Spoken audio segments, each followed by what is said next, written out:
In the quiet woods of 1985, a mystery was born that would haunt a small community for decades to come. Young artist Emily Carter, known for her vibrant spirit and evocative paintings, vanished from her remote cabin without a trace. When authorities arrived, they found a scene frozen in time, eerie in its normalcy.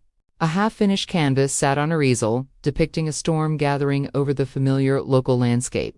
The final brushstrokes seemingly interrupted mid-thought. Her keys were on the table, her wallet lay untouched, and there were absolutely no signs of a struggle or forced entry. It was as if she had simply stepped out for a moment and dissolved into the dense forest that surrounded her home. The local police force, unaccustomed to such a perplexing case, conducted their initial investigation, but every lead turned into a dead end. With no witnesses, no ransom note, and no body, the case of Emily Carter's disappearance baffled everyone involved.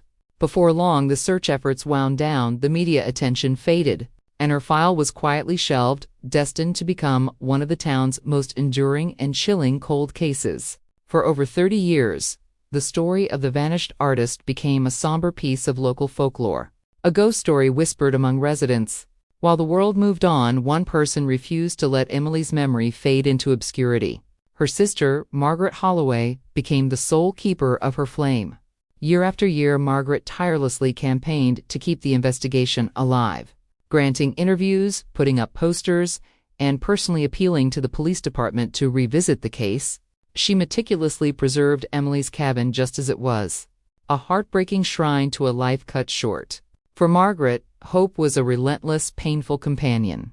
Meanwhile, the original investigation files, thick with aging witness statements and inconclusive reports, gathered dust in an evidence locker.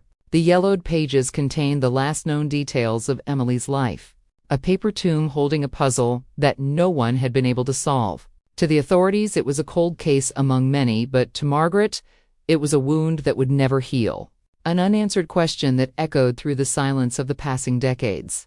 The arrival of cold case detective Sarah Jensen breathed new life into the dormant investigation. With a reputation for her sharp intellect and unwavering tenacity, Jensen was immediately drawn to the enigma of Emily Carter. She requested the original files and spent weeks poring over every detail, her fresh perspective illuminating subtle inconsistencies and overlooked clues that had been dismissed by the original investigators. A misplaced note in a witness's testimony, a detail about the state of the cabin that didn't quite add up, a timeline that seemed just slightly off. These were the threads Jensen began to pull. She meticulously re-examined every piece of physical evidence, hoping that modern forensic techniques could reveal what was once invisible.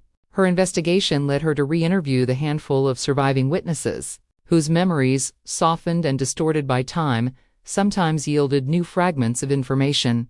Recognizing the limitations of old evidence, she also sought the expertise of Dr. Eris Thorne, a renowned forensic analyst, to apply cutting-edge methods to the few artifacts recovered from the scene, hoping for a breakthrough that had been impossible in 1985. As Detective Jensen dug deeper, she began to unearth the long-buried secrets of the seemingly tranquil community.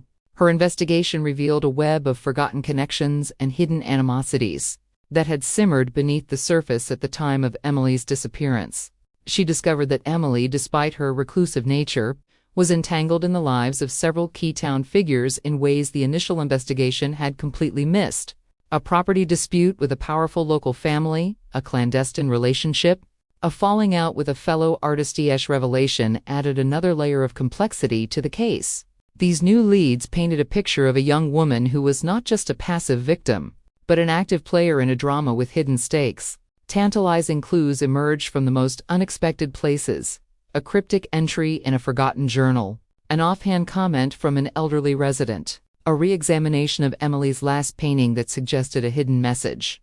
For the first time in decades, it felt as though the truth was just within reach, offering fleeting but potent glimpses of what might have truly happened to Emily Carter on that fateful day. Yet, despite the renewed momentum and the unearthing of dark old secrets, the core of the mystery remained stubbornly intact. Each new lead seemed to branch into more questions, each potential theory ultimately hitting a wall of insufficient evidence. The trail, though warmer than it had been in 30 years, still ran cold before a definitive conclusion could be reached. Was Emily the victim of a random act of violence? Or did someone she knew and trusted orchestrate her disappearance? Did she decide to leave her life behind?